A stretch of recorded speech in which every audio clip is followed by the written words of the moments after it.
Welcome to today's CCPI-STEM entitled Model STEM Programs for Enhancing Community College Student Employability. My name is Dr. Elizabeth Hawthorne, co-principal investigator of the ATE project entitled Community College President's Initiative in STEM Education. It is my pleasure to serve as today's moderator. This webcast is being recorded for placement on our website at CCPI-STEM.org, along with our other 13 CCPI-STEM episodes. The presentation slides for all CCPI-STEMs are also available from our website. Today's slides are up on our website now if you'd like to go there, and I will show you the link in just a moment. While we are waiting to get started, please make sure your audio is muted, and please type your name and affiliation in the Zoom chat box.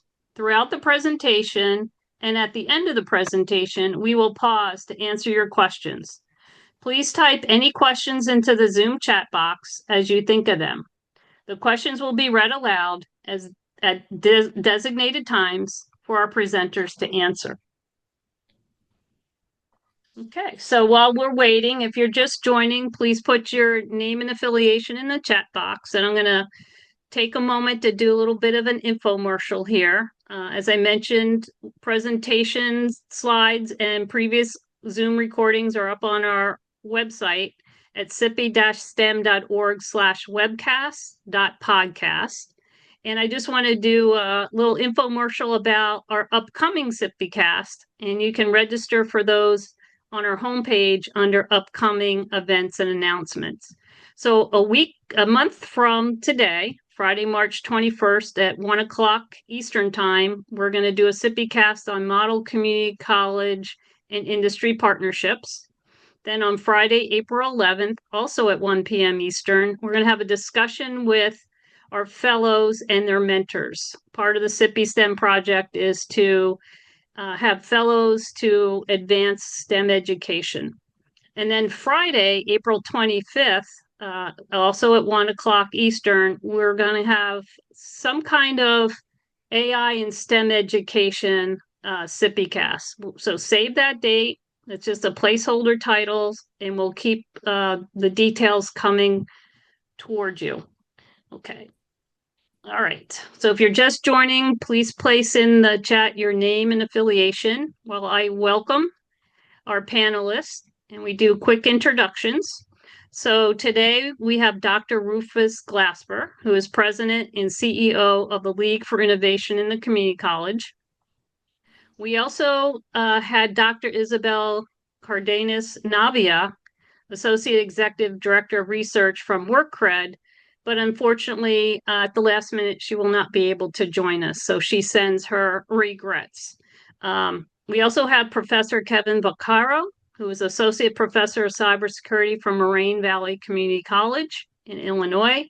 And we have Dean Eduardo Saniga, who is at Delta College and does all things workforce, and he is the Dean of Career Education and Learning Partnerships. And as I mentioned before, it is my pleasure to moderate today's panel. I'm a co-PI for the CCPI-STEM project. I'm a senior professor emeriti of computer science and cybersecurity from Union College in New Jersey. So today's topics, we'll have Dr. Dukes, who is co-PI CCPI-STEM and president emerita of Prince George's Community College in Largo, Maryland. She's going to give us an overview of the key initiatives of the CCPI-STEM. Then we'll move to Dr. Rufus Glasper, who will talk about certifications and degree pathways project with WorkCred. And then we'll move into a deep discussion with our panelists. We were going to start with Isabel about WorkCred, but Dr. Glasper said that he'll fill in the blanks for us when he talks. And then we're going to hear from two of the four projects that were part of this initiative. So we'll hear from Kevin from Moraine Valley Community College about how he created micro-credentialing in his cybersecurity pathway. And then we'll hear from Ed from Delta College about he did the same, but I believe it was computer science. So both of those are near and dear to my heart, being a computer scientist and cybersecurity professional. Then we'll ask you to fill out a brief poll, and we'll continue with any further questions and discussions with the participants. So without further ado, Dr. Dukes, can you talk to us about the key initiatives of our project? Absolutely. And thank you, Dr. Hawthorne.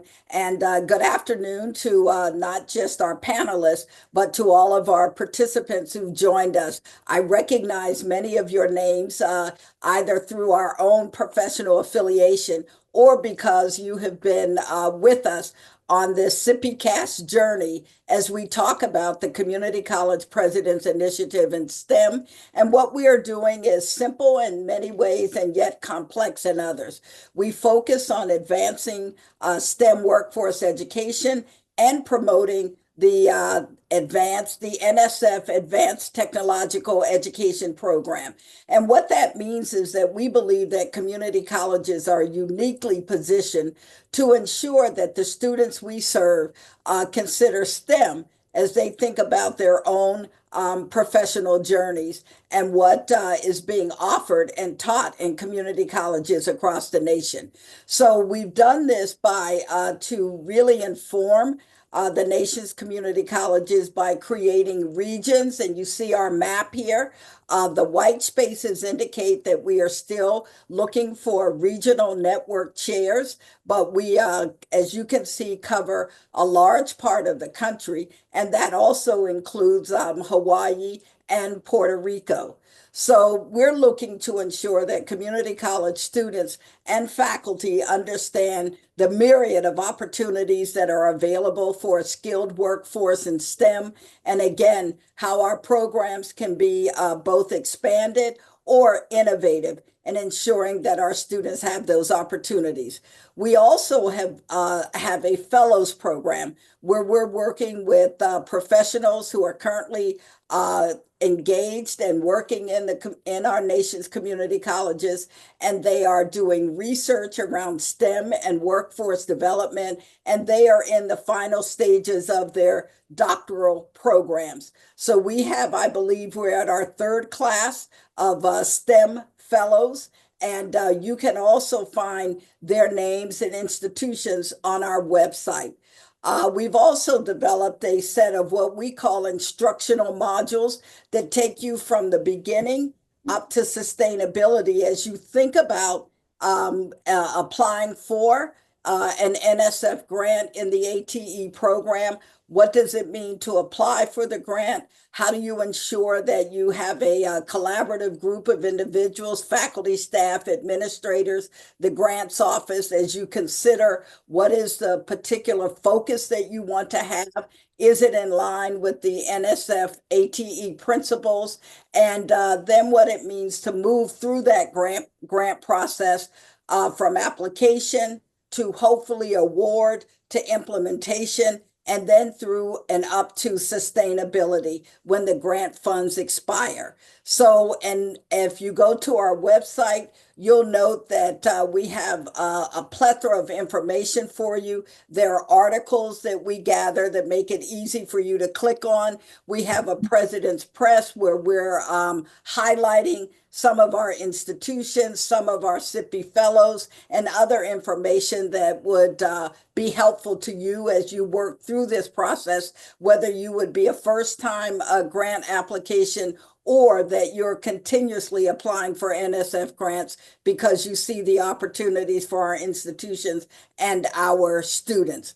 So we have a strong partnership with the League for Innovation and other members of our National Advisory Board, including but not limited also to the American Community, the Association, I'm sorry, of Community College Trustees. So we're delighted again that you're with us. When you go to the website, if you want more information, there's you can click on the appropriate box. It will send your name and contact information to us, and we will certainly be willing to communicate with you and also ensure that you have access to our regional network chairs. When you go to the map, if you click on every region, their names and email addresses will appear so you can actually communicate directly with them.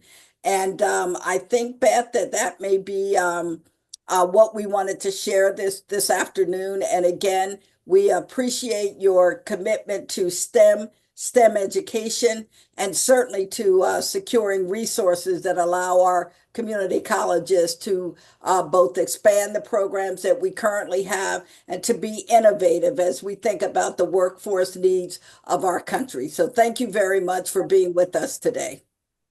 Thank you, Dr. Dukes. Okay, moving on to Dr. Glasper from the League. Thank you very much, Beth. It is a pleasure to be with you today. It appears that I have a duality of roles today to represent our project. I am Rufus Glasper, President and CEO for the League for Innovation in the Community College and Chancellor Emeritus of the Maricopa Colleges. In the fall of 2021, we were involved in a conversation that included work cred. Work cred reached out and was speaking to ECMC in regard to a particular program focused around certification plus degrees. As you well know, there are a number of questions that are being had across the U.S. now about the value of a college degree, the need to possibly have an entree into the workspace. And WorkCred approached the League to see if we would be interested in working with them in regard to a project entitled Connect Certification and Degree Pathways to Support First Generation, Low Income, and Adult Learners. WorkCred's mission is to strengthen workforce quality by improving the credentialing system, ensuring its ongoing relevance, and preparing employers, workers, educators, and government to use it effectively. And their vision is a labor market which relies on the relevance, quality, and value of workforce credentials for opportunities, growth, and development. I give you that definition because I think it's critical given the environment that we're in now, at least for sure post-pandemic, when in most of our community colleges, our enrollments may not be where we want them to be. Many are in decline. Many of our students are seeking to work to take care of themselves and their families, and they're looking for some certifications and some opportunities to have some income, some livable wage, but many have not given up on the notion of receiving a community college degree and or transferring to four-year institutions. The League for Innovation looked at this as an opportunity to build on relationships that we currently have with WorkCred, we currently have with the National Student Clearinghouse, and with the Higher Learning Commission. When I was with the Maricopa Community Colleges, I was the Higher Learning Commission. Arizona is part of the Higher Learning Commission. And I thought it was important as we move through this pathway of looking at certification plus degrees, that it would heighten the focus around fast-track training, micro-credentials, and micro-pathways.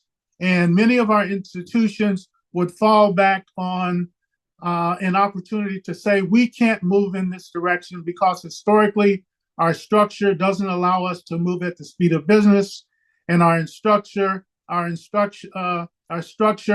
focuses, when we talk about certifications, that they're on the non-credit side of the house and won't align with guided pathways.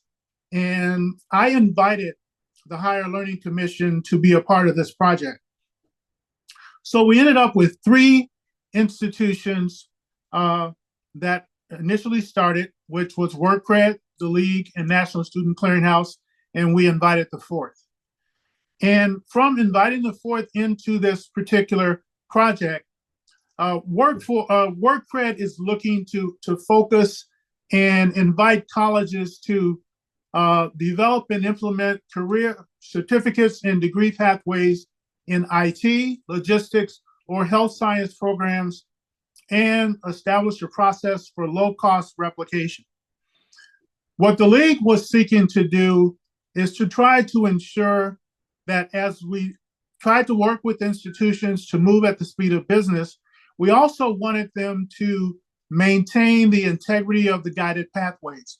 We did not want the work of our colleges to go in vain, and we wanted to try and, again, continue to include the faculty members who might have pushback in terms of this particular program. As we move forward, we also invited the Center for the Study of Community Colleges so that we could gather data in terms of what data was currently available in terms of pathway programs at our colleges, and what data would be available in terms of workforce programs also that may be on the non-credit side of the house. As we began to look at these particular programs, we were looking for ways for our colleges to try to move faster, quicker, and more innovatively.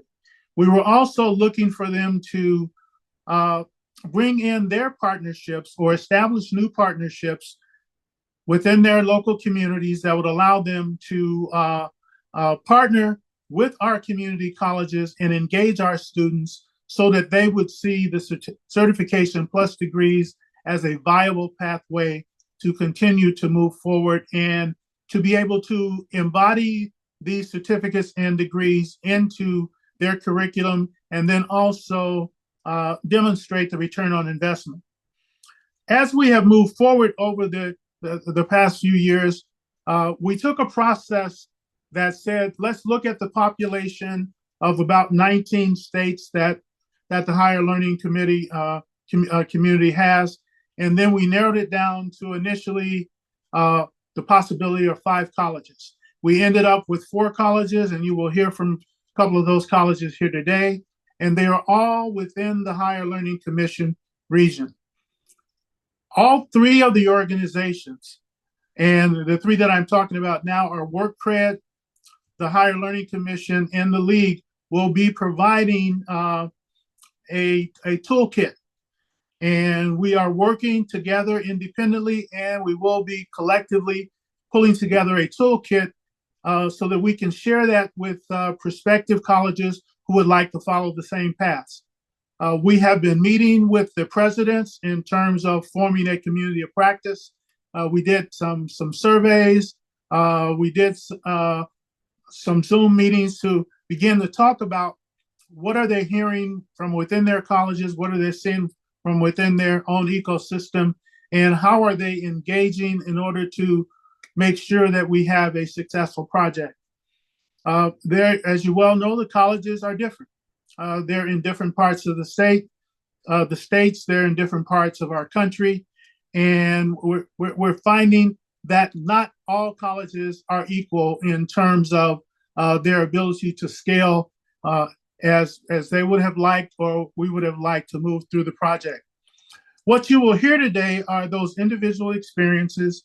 You will hear about the opportunities and I'm sure some of the challenges that they're having, but you will also hear about the successes that we are looking at that we can document so that we can help move our colleges forward into the certificate and degree perspective.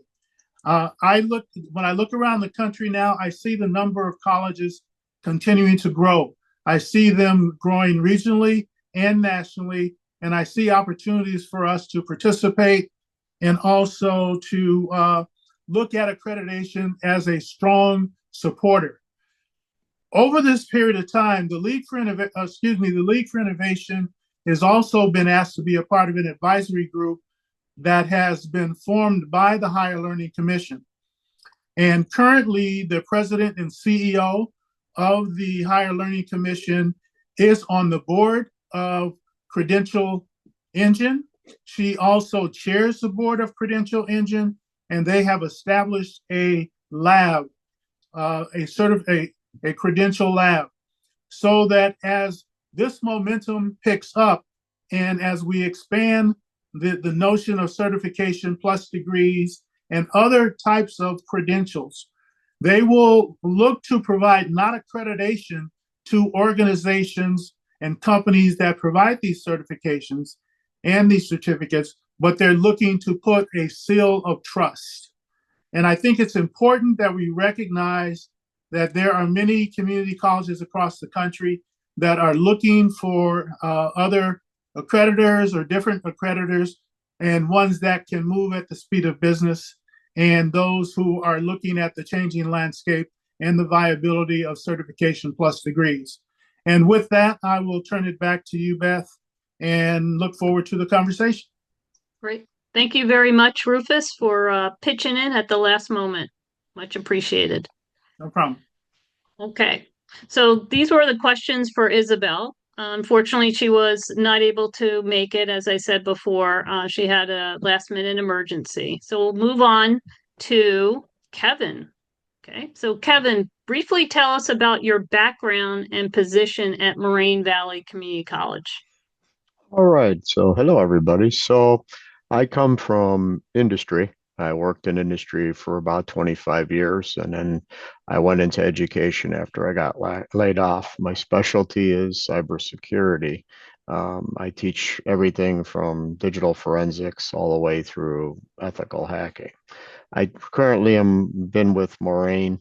I was an adjunct in the 90s. I was gone for a while. I came back. I'm a full-time faculty. So I've been with Moraine a little over 20 years, on and off. So the last 12 years, it's been as a full-time faculty member.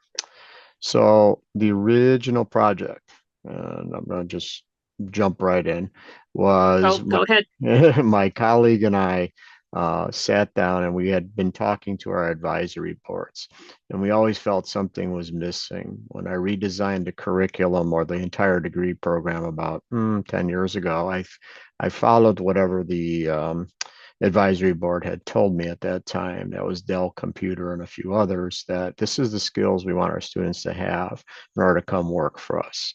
And I'm like, okay. So that's when we originally redesigned our program.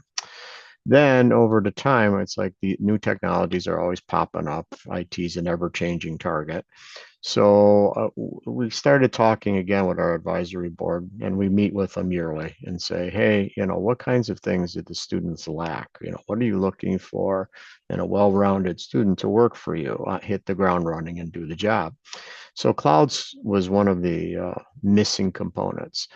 They didn't know what a cloud was. They didn't understand the premise of cloud computing, things like AWS, Google, Microsoft Azure. They didn't have the concepts, and a lot of the companies, even today, either have hybrid or they have some type of cloud deployment, and the students aren't familiar with how do you manage that? How do you aid the company in its mission? So we looked at AWS, Google, and Microsoft. And it turned out Microsoft, unbeknownst to anybody, had a hidden little program that they provided to colleges, but weren't really advertising it. Their Microsoft Education program, they would provide you all the curriculum that they would provide their trainers, the ones that actually charge for training, for free to education. They also, what's importantly, provided free access and labs that go along with the curriculum. So originally, that was one of our sticking points, is where do we find funding for the students to be able to do labs in the cloud, because that's not free, obviously. And otherwise, a student would have only $200 worth of credit, which is limited to what you could do up on a system. So after talking to Microsoft, they said, oh, yeah, we have this program. I said, well, that'd be nice to tell anybody. But anyways, they finally did let us in. So we worked with them for quite extensively, and we got access to really a good chunk of their curriculum. Obviously, it's not everything they provide, but enough that it covers all the essential skills the students needed. In fact, we've done train-to-trainers for teachers, and actually we got them signed up, and they have actually other curriculum that they could use, like Office 365. So that was the original start of the project. We got it all, we were like excited, and we got it all set up. The motivating factors in all this was really, how could we give the student the skills they need? Because a lot of companies, they're looking, when you come in, you have the skills necessary to get started. You may not be proficient, but you know enough, right? You have the Renaissance skills, right? You know a little bit about everything, and you're not really a master of it until you start doing it. So we went with that. So we did set up a small certificate program. We worked with our, at the time, assistant dean. We also started offering the courses in our curriculum, and it turned out the students weren't biting, no matter how much we advertised it. So we were like, what is missing here? Why aren't the students jumping on it? Well, a lot of it had to do with they were locked into a particular set of courses. They couldn't, there was no room for um, extra classes. Financial aid wouldn't cover it. And there were certifications that came with each and every one of these courses. They were discounted quite a bit. So what we did was we did what we call as Beth likes to call it, the coffee shop thing. So myself and my colleague Justin Valentino, we actually literally went to a coffee shop, and for a couple sessions in a coffee shop, we sat there and redesigned our curriculum and program so that we could get the students to take these courses to make sure that they fit in the constraints of the program.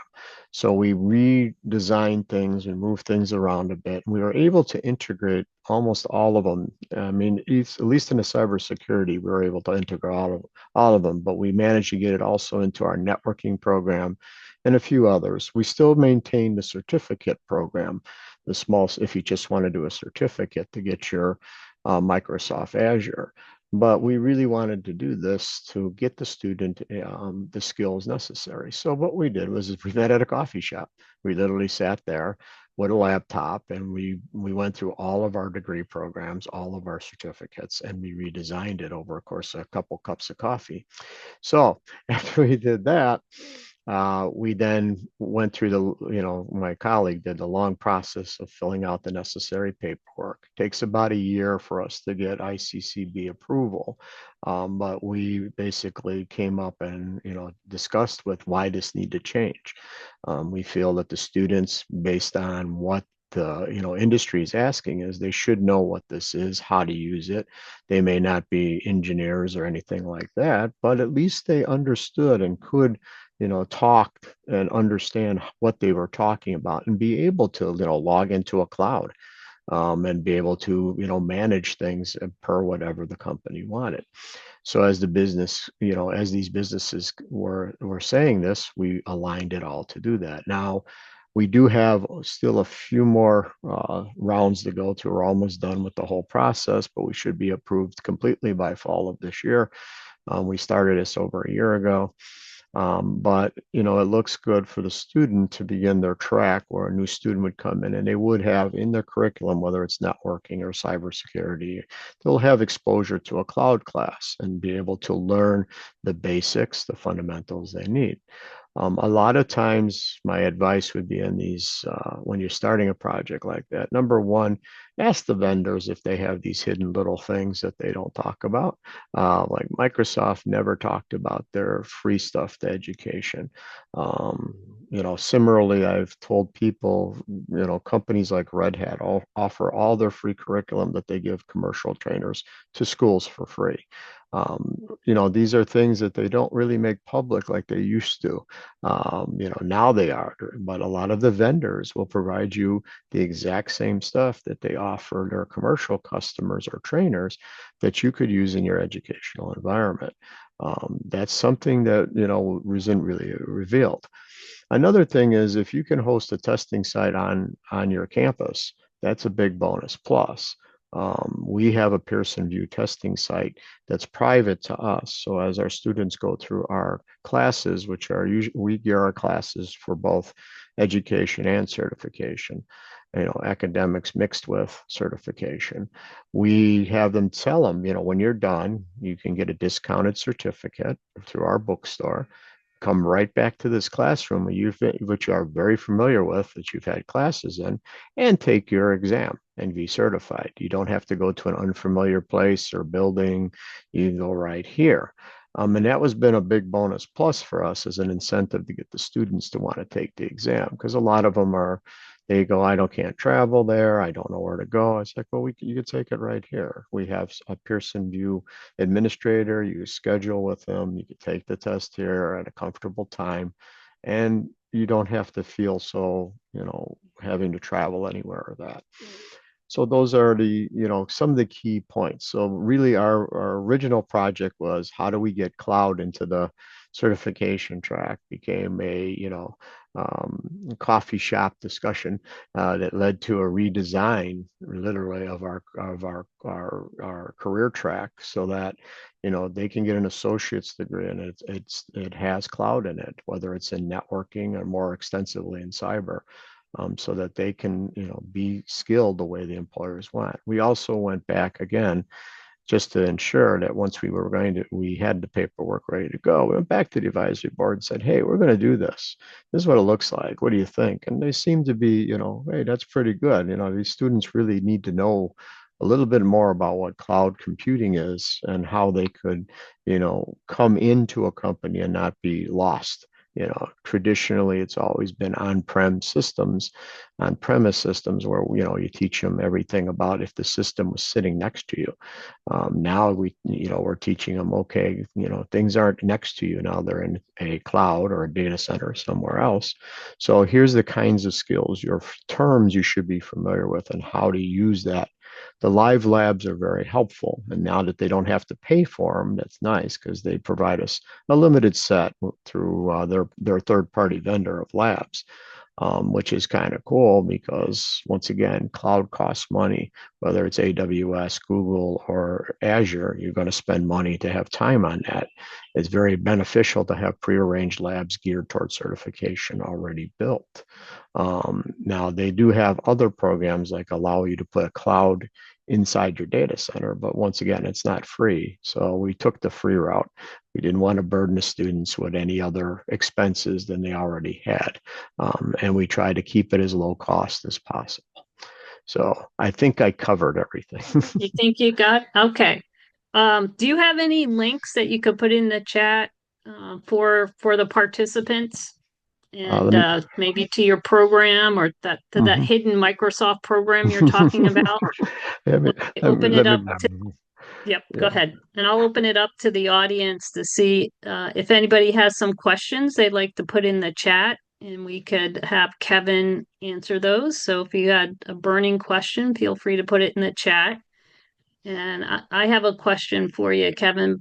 Sure. I'll see how good a multitasker you are. I know I'm not very good at that, but I'm going to say, how many credits is your Azure certificate? Is it 14 credits, 16 credits? 16 credits. We added in 2 additional courses. We entered in an intro to IT course.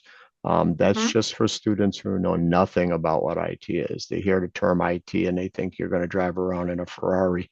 They really don't understand what IT is. So we give them an intro course, a 1 credit hour course. And then we also added a little bit about what virtualization is. So we have a course on virtualization we've added, and that's just so they get the concept of what, cloud computing is done on what's a hypervisor. So what does that mean?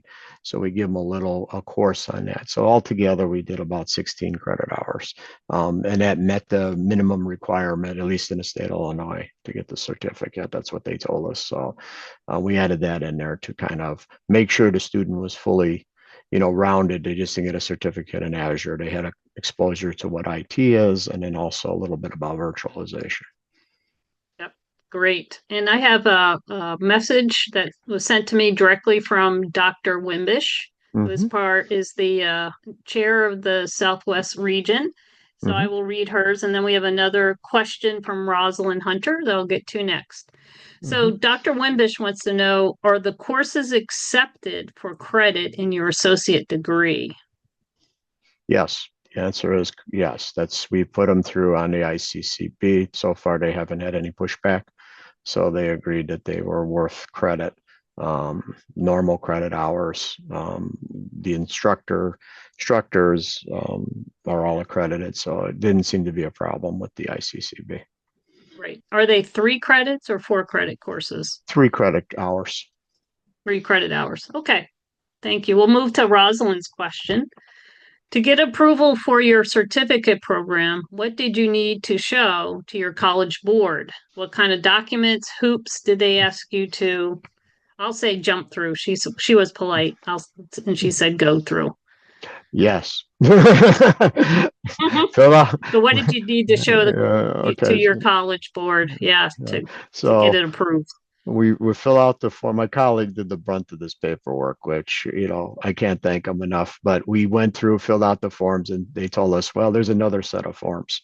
And then there's forms for the forms. So the hoops we went through was quite a bit of revising the initial form because new forms kept appearing. So finally, we got the forms right the way they liked them, and they wanted numbers. Well, the problem, one of the biggest challenges, how can I give you numbers on something that never existed before? I could only project. I could only say, well, possibly, but I have nothing to build this on. This is brand new. So, we could only say, in the past, we did run Microsoft courses back over 15 years ago, and those seemed to do well. I could tell you, back then, this is back in the 90s, we were an academy, and those are the kinds of numbers we had. Mm. But I can't tell you what it's going to look like because this is brand new. We never talked about cloud. Cloud never existed when we were back then. So we came up with a number and said, this is our best guess based on historically, this is what we did like 20, 15, 20 years ago. This is the best we can do. And they finally said, hey, okay, if that's the best you can give us. I'm like, well, I have nothing to base it on currently. So. Right. Right. Very good. And we have one final question Mhm. from Dr. Ashok Agarwal, who is a part of the CCPI-STEM leadership team, and he coordinates all the CCPI fellows and their mentors. So Ashok wants to know, how long does it take at Moraine Valley to get a certificate program approved compared to the AS and AAS degree programs through the system? I guess the system would be the state of Illinois. Mm-hmm. Takes the same amount. It takes about a year. Same for both. Yeah, they want to see, paperwork, lots of paperwork, lots of justification. So it takes about the same for us, at least in our experience. It took about the same, about a year. It's easier to change a course than it is to change an entire, do a long layout of a certificate program or to adjust the degrees a bit, So sometimes you can initially when we rebuilt the entire program some 12 years ago, we could bring back old classes that had been defunct, bring them back because they weren't taken off the books, and we could reuse those in order to get the kinds of knowledge a student would need. But we couldn't do that this time. These were brand new courses, so we had to go through the formal process. And how about Very good. And how about the Go ahead, Ashok. how about the internal curriculum committee process? That wasn't bad. To tell you the truth, that was the easy part. The internal part was easy. As long as we could show them exactly what we do. And we met, my colleague met it several times with the faculty and the dean and showed them, this is what we plan to do. This is what we're doing. Here is the layout. We could show them what, is being offered. And the incentive is, the biggest thing we always look at, my colleague and I, is what is the burden on a student? From a cost perspective. This would cost them nothing extra. This was just, the curriculum was free and the labs. We didn't want to burden the student with any extra additional costs because traditionally to use those kinds of service, they give you a $200 credit, but you'll use that all up. So that was a good selling point.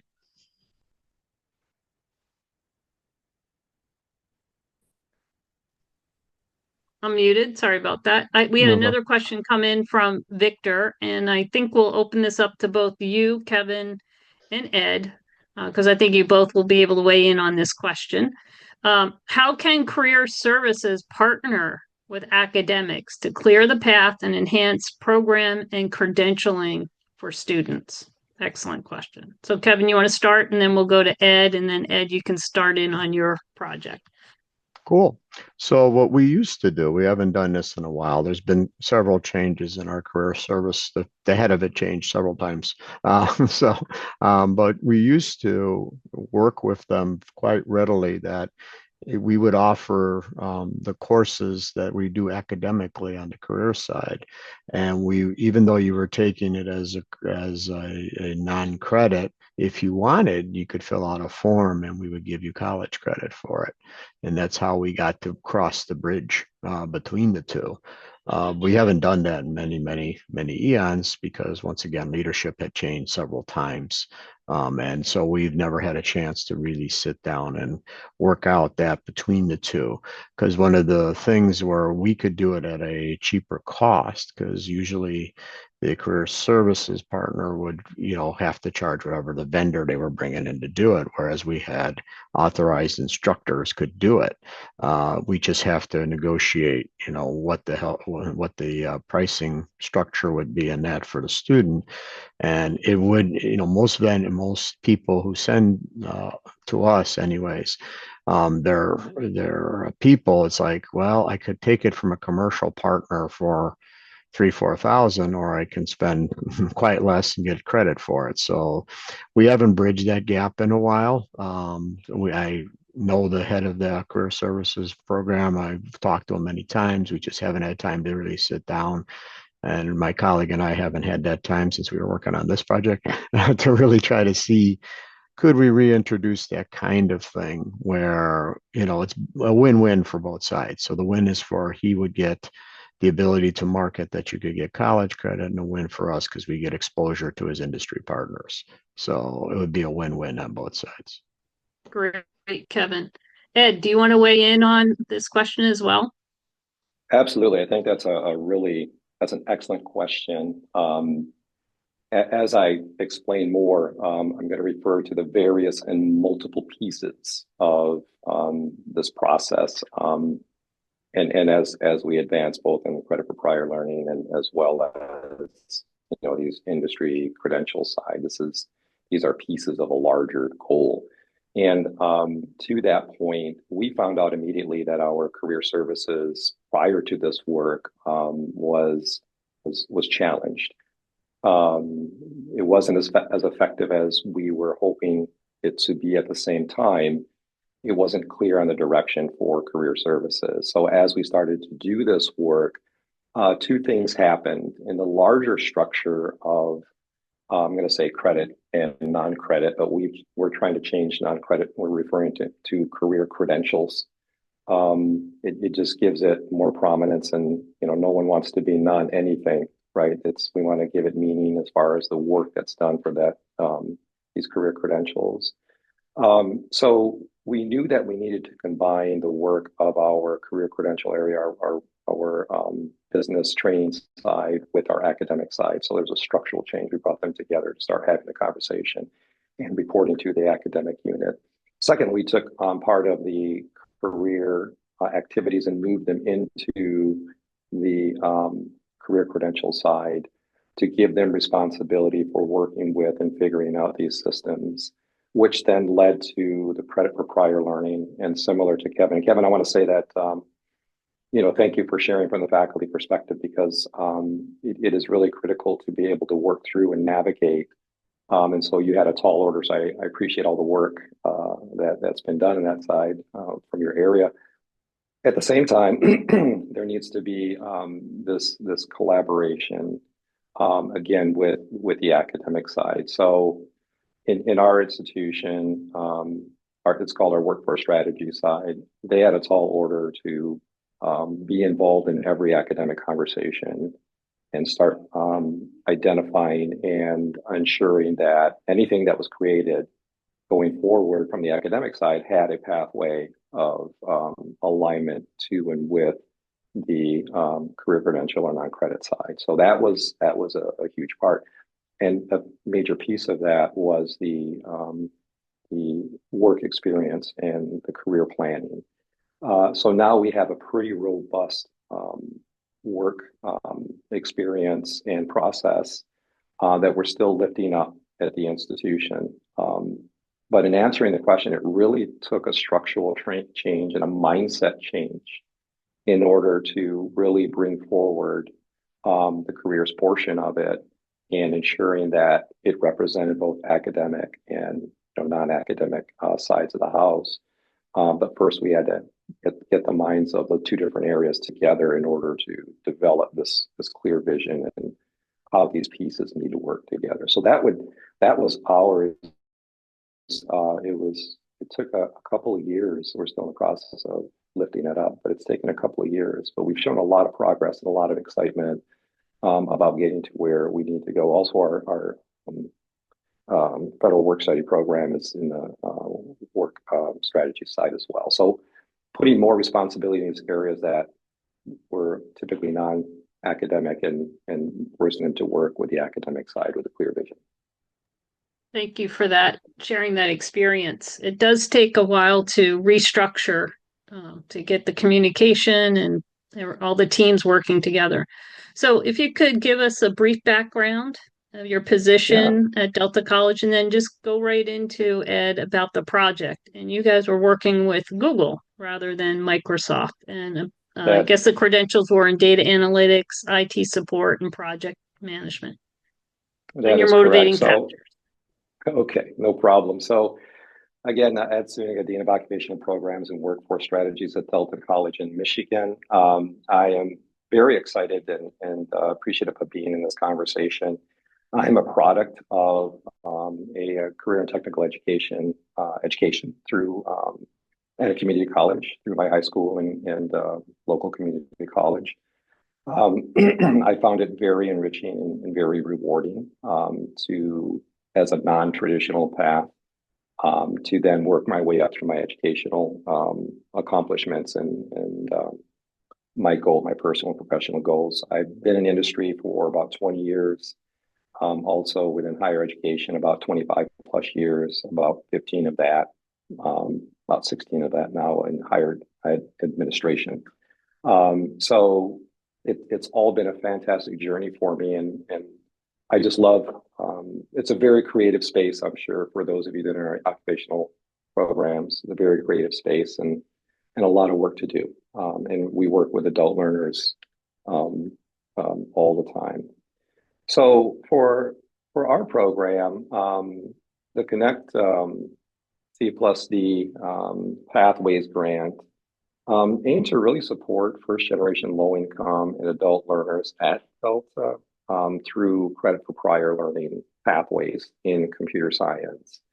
So this initiative really allowed students to earn academic credit for industry recognized credentials, significantly increasing the number of students completing these credentials and really saving tuition costs. So we identified barriers to learning as cost and scheduling, so availability of courses and content, right? And I have some interesting statistics I want to share with that. So through this process, industry credentials that were met increased student using CPL by 70%. That was a result of our work through this program. And then we increased credits awarded by 88%. Working through our marketing again and our faculty to bring awareness to credit for prior learning. And we're excited to say that of just this single needle movement, we were able to save students in total about $14,342 in their overall tuition cost, as well as get them on a good momentum as it relates to completing their degree. And that's been critical for us as key performance indicators for a variety of reasons. Now, the backstory to this is that we went for IT credentials because it was low-hanging fruit. The industry as a whole understands what it is that credentials do. The importance of it, not all of them. I mean, there's many of them in the IT field. So we were able to identify credentials working with industry partners to start working with, and Google was a main part of that. But before I get into that, I wanted to talk about our motivations, and it really came down to a major part of this was our president's focus, Dr. Gavin, on community and institutional sense of belonging, and really being in the community and making sure that we are connecting with our students and potential students and establishing those relationships. And a main focus of that became the adult population, focusing on a living wage, right? Incomes above gainful employment, incomes equal to or above the ALICE population, which is asset limited, income constrained employed individuals. And this also worked well with our state initiative, State of Michigan, for our Michigan Reconnect, which offered 25-year-olds that did not have a post-secondary credential free community college tuition. So we had now an influx, if you would, of students coming to community colleges, which is great for enrollment, but not so much if you're not tuned or aligned with adult learners and their needs, which was a whole wonderful experience that we had run into. And this was further supported by our state of Michigan 60 by 30 program, where 60% of our population would have a post-second degree by 2030. And so with that, there was a lot of irons in the fire, so to speak, for us to align with. And I think overall, what we ended up doing with the Google certificates is coming to the understanding that students are bringing their personal experience. They're bringing, as adults, many years of experience in the field. As it relates to IT and our focus, they were bringing industry credentials. And what we learned quickly, and this was a lift for faculty, though they understood it, though they knew it, they didn't have opportunity to look at it directly, was that students were reaching out to micro-credentials and badging for learning, these micro learning focuses, these JIT, just-in-time learning approaches to get what they needed in order to advance them, definitely to help them do their role and to keep up with changes within technology, but also to advance them along their professional direction. And that was a direct competition with our traditional pathways. So we had to understand, the importance of that, and whether we liked it or not as a traditional credit issuing institution, we had to acknowledge quickly that this was something that our students were choosing over coming to get a certificate or taking a course. And again, scheduling had a lot to do with that because no one wants, well, not no one, that's a big, but many understood that they could get a credential in 40 hours, or they could get a credential in a couple of weeks, as opposed to 15-week or 16-week semesters, right? While as adults, they have many responsibilities, family and work and so on. So these were very, very a focus for these individuals.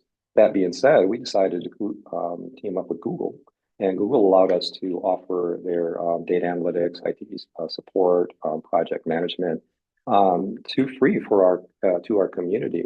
And the lift for our faculty was to align those outcomes and those competencies to existing courses. And they did a fantastic job at that. And again, they understood it. Most of those courses already were teaching these popular industry credential outcomes. So there was good alignment in there, right? So it was a win-win for us to be able to do that alignment. And as a result of that, students completing the host of the Google certifications would be able to bring into our IT support program 14 academic credits. And so that was that was an automatic thing. There was not an evaluation or a portfolio that needed to be done. As long as they completed this and showed those certificates, they would be able to earn that credit. So that was pretty significant for our faculty in our institution.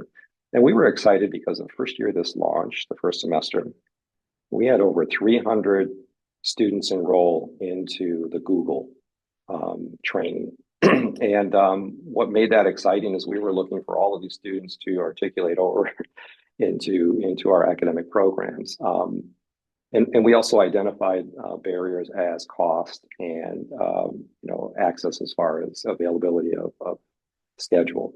We come to find out that out of the just over 300, only about 6 or 7 students actually completed these industry certifications within that first semester. And what we realized then is that it wasn't just cost because these were free, and it wasn't the fact that scheduling or not getting to a class. It was about continued support for adult learners.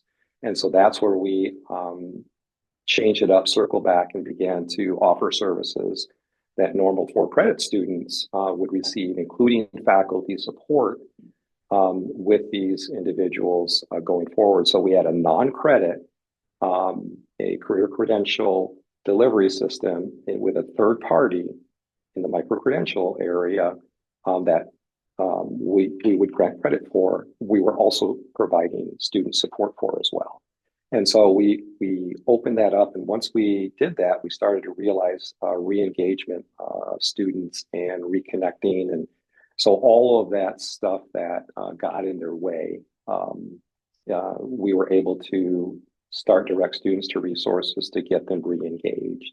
So that was very exciting for us. And we're still in the process of working on that. And faculty are very excited and motivated. They were finally able to address and face this micro-credentialing, badging conversation and do something with it. So it was a win-win for all of us. And so, going forward, it's really about understanding your adult population and what it is that they're doing, how they're doing it, and if you don't know, figuring that out. But starting, being able to partner with a third party is okay. You don't have to be the deliverer of this, but if you can make some connection with that third party credential or organization, that really is a win-win for the individuals because they're going to jump on that. The other stuff, as far as keeping them going, that's still working through that and getting them support. We have great support systems, and we're feeling confident we'll be able to address that. I'm just looking at the time, and do you have any advice or products or links that you could share with our participants? I know you have a very interesting credit for prior learning wizard. I know that you showed me and you're very proud of. Yes, we do. And didn't have time to cover all of that. Here is that, and I'll just give a brief on it. Basically, sure. This is a scenario-based application. This is nothing new. Credit for prior learning is not new. It's not fancy or anything. It's not innovative. The difference here is that moving it to the forefront and making sure that advisors and students have a clear picture of what the opportunity is, in addition to marketing. Getting individuals, they don't need to be registered at Delta. You can try this out if you want to just ask that you put in test. And be able to see a very simple form, a simple process that a student can go to and create different scenarios based on what we have available, what their experience is. And at the end, be able to print that out for themselves, send it to an email, or forward that to an intake advisor for discussion. And here's the difference. Basically, you're able then to not have to recreate the conversation. The student does not have to recreate the conversation without any evidence or information. And more importantly, they don't have to be prompted when they're first sitting with an advisor to figure all this out and at that time, and then have to come back. All of that is ready and available. The advisor then can take them on that direction and talk about credit for prior learning first. Now, this is in addition to all the training we still have to work through that we've done and still have to work through and ensure advisors have in order to have that first conversation about credit for prior learning. So this is one more way, one more piece that reinforces the conversation and allows a student to self-serve and to work through and ask questions, but most importantly, be able to share their scenarios and say, this is what I want to do. This is what I figured out. This is what I want to do, or have assistance in doing that. Okay. Thank you, Ed. Very interesting. I think we could go on and on with all the products that you are working with at Delta College through this. So I just want to open it up. If there are any questions for Ed, you can put it in the chat. And I'll just go here. I will also launch the poll. Looks like we have something in the chat here. Oh, you put that. Yeah. apps.delta.edu CPL, credit for prior learning. So let me launch the poll here. Let's see, polls, and I will launch it. So if you take a few minutes to fill out the poll, we would appreciate it. see how well we did. And if you have questions, we can also take those as well as we're working on the poll here.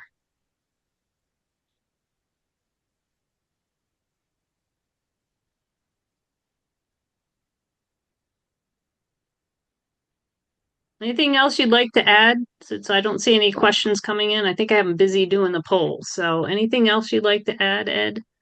Talk about your playbook or anything like that? Elizabeth. We are in the development. Oh, go ahead. Jennifer Wimbish. The question that people always ask me in any of this is, what is the hardest thing to do? Especially when you're getting started and you're trying to figure out, the grant application and what your needs are and how that fits. What would you all say is the hardest thing you had to do, and how did you do it? I think that's a great question, Dr. Wimbish. And I would start by saying that it's really about getting the charge, making sure everyone is on the same page.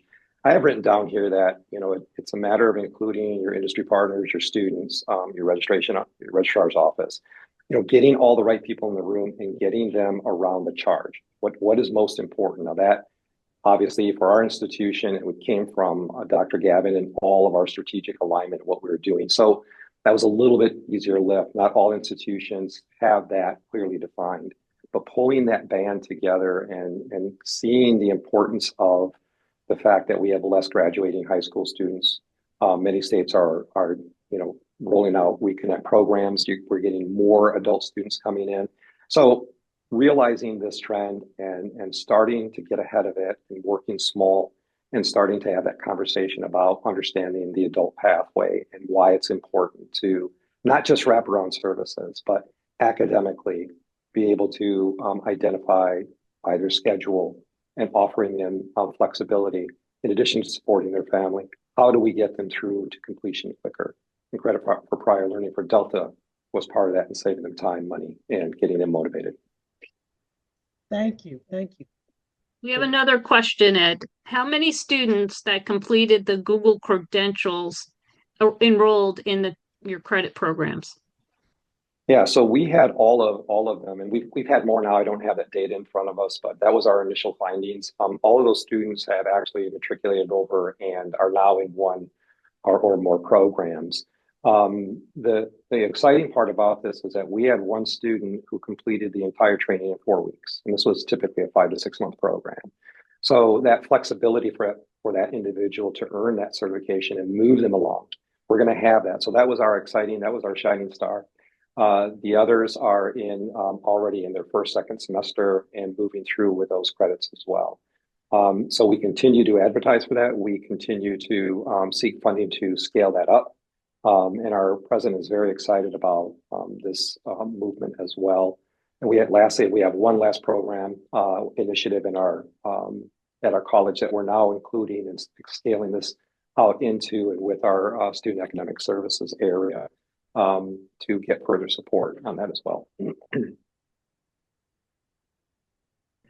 We had another question about will this be recorded and on the CCPI website? And the answer is yes, with the other 13 episodes. So if you go to CCPI-STEM.org, look for the link at the top that says webcasts and podcasts. You can find it there. So it'll take us about a week to get the recording up. We send it off to our video editor, and then he wraps our branding around it. Okay, so you can go to our website in about a week to get the recording, Rob. Okay, I think we'll end the poll. Thank you very much for completing that poll. It looks like I did a quick review, and panelists, it looks like you got 4s and 5s. So good job. And I want to thank you very much for being here today. And with that, I will stop recording.